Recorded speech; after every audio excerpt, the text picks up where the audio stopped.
And welcome to Super Seducer. Up next on the FMV archive, Super Seducer. Yes, why am I playing this game? I don't know. Came out in March 2018. And I'm going to say before I start this review, I did not want to like this game. I saw the title, I saw the cover, I said, this is going to be terrible and stupid and misogynistic and horrible, but I gave it a shot anyway, because you never know until you try. This is an independent game by Richard Ruina. I'm hoping I'm saying that right.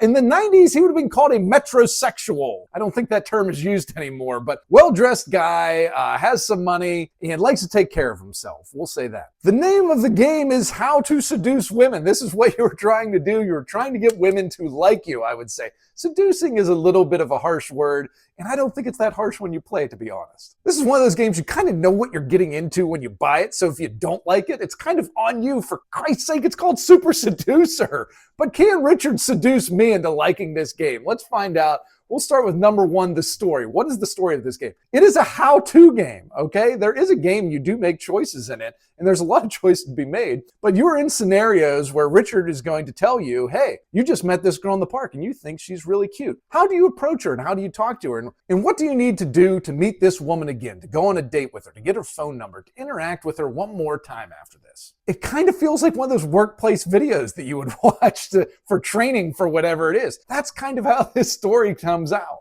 There's different scenarios. You're at a bar, you're at a park meeting somebody, you're with a friend of yours that you're now falling in love with, you are with a wingman, you're going on an actual date that you've already met the woman and now you're on the date part of it. So the story does progress like that. I'd say the story is an 8 overall. It is done particularly well for what it is trying to accomplish. Number two, the gameplay. Kind of went into this a little bit, but you are doing a how to meet women, how to interact with women. You'll be in situations where you see that woman across the park and you say, hey, I'm going to go over and talk to her. What is the first thing that you should do to say to her? Do you step in front of her? Do you step to her side? Do you grab her and shake her? Do you say hey, and go over and grab her ass? Those are choices in here, which are obviously wrong. That's the other thing I like about this. It is not highly over-sexualized, okay? There are sexual answers in this, but it isn't just like, hey, let's bang, and that works. No, Richard actually gives you legitimate advice and how to interact with human beings. Every decision that you make, Richard gives you instant feedback. Hey, this is a really good choice.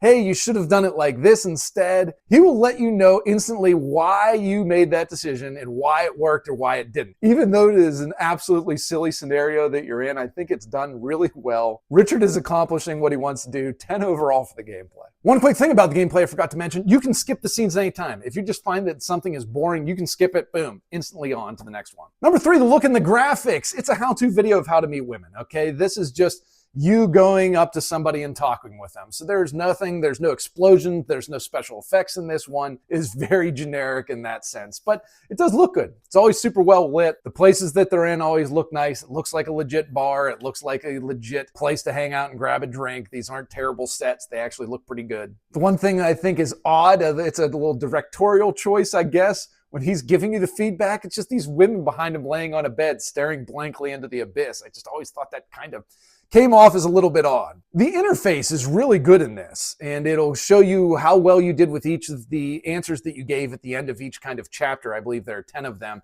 and it's good feedback, so we'll give it an 8 overall for look and graphics. Number four, the dialogue. How's the dialogue in this? It's oddly professional. I think it is not as nearly as sleazy as I thought it was going to be. Super Seducer. I thought it was going to be pretty raunchy. Not at all. It's played really straight. Richard is giving you honest to God what he feels is the best advice he could possibly give for somebody that's trying to go out on a date. I gotta give it a 9 overall for dialogue. It's pretty good. Number five, the consequences of your decisions. You are making a whole bunch of different choices and you have a lot of different things that Richard will give you as choices to say to these women when you're trying to impress them. But for the most part, this is a completely linear game. You're just in these scenarios, these canned scenarios, and you're getting to an end for it. Can it be a good ending? Can it be a bad ending? Yes, it can be either of those, but it's still a pretty straightforward thing. The consequences, they matter, but not incredibly much because you're going to get to the end regardless. Consequences are deep, although it's fairly linear. 6 overall for the consequences. Number 6, the acting. Richard is doing all the acting in this one as the guy, and there are other women in there,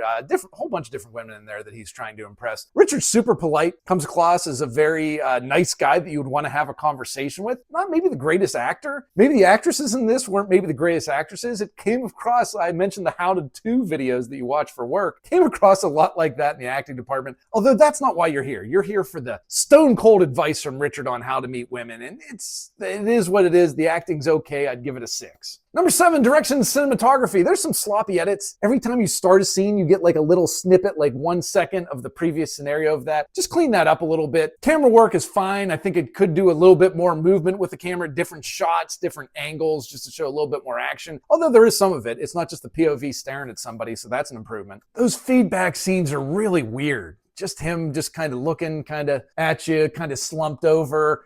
He looks really good, good posture. He's putting out a good vibe on everything else. The feedback ones, I think he could have improved on that, made a different set, made himself look a little bit better, I think. Direction and cinematography overall is a 5. 8, the music and the sound design on this. Sound design's really good. You're in places where other people are there, and you can always hear the people very clearly. Sound design's pretty darn excellent in this, especially the outside ones. No background noise. The mic work is really good. Music is okay. It's probably above average for this. Different types of music throughout the game. It's played a lot. I think the music and sound design are pretty good. It's an 8 overall. Number 9, inventiveness. How inventive is this game? It is a how-to game. How many of those are there out there? Not many. I can't think of any off the top of my head. I'm sure they exist, but not many out there. How-to game that incorporates story into it. Never saw that before, never seen it since, other than Super Seducer 2 and 3. And it's not goofy. A lot of these dating simulation type stories like this where you're trying to have sex with a woman you would think would be goofy. It's straight. It's played straight the whole way, which is inventive and different. I'd give it a 9 overall for inventiveness. Number 10, fun. I own a bar, so I see these interactions all the time. I see these guys trying to hit on women. I see women scoffing away at guys. I see women fawning over guys. So I've seen it all. I don't have all that much fun enjoying it in real life, so I don't want to see it too much in this. This game isn't made for me. That said, I thought it was going to be a lot worse than it was. It's actually done really professionally and it's not raunchy. I would give it a 4 overall for fun. Took me a couple hours to get through, but I'm sure some people will absolutely love this. So don't take my 4 with any weight at all. That brings us to a final score of a 76. That's about 75 more points higher than I thought I would give. Knowing what this game was and reading a little bit about this game and even seeing the trailer for it, I thought, oh my God, this is going to be horrible. It's not. Richard's a pretty likable guy. Our final verdict. I think a lot of people will enjoy this. Only guys, I would say. I don't think this is a game for women. I don't think too many women are going to do that. Maybe that's me being out of touch, but no, I don't think this is just for guys. It's not funny enough that if you're married or anything that you would enjoy this for the goofiness of it, because it is played straight. Richard's just giving you dating advice, man, and it comes off very professional. An achievement we would like to receive is your subscribe to our channel. We do nothing but FMV gaming. We will do stuff as insane as Super Seducer. We will do it all from action games to dating simulations to how-to videos, apparently. So thank you for watching. Have a great one.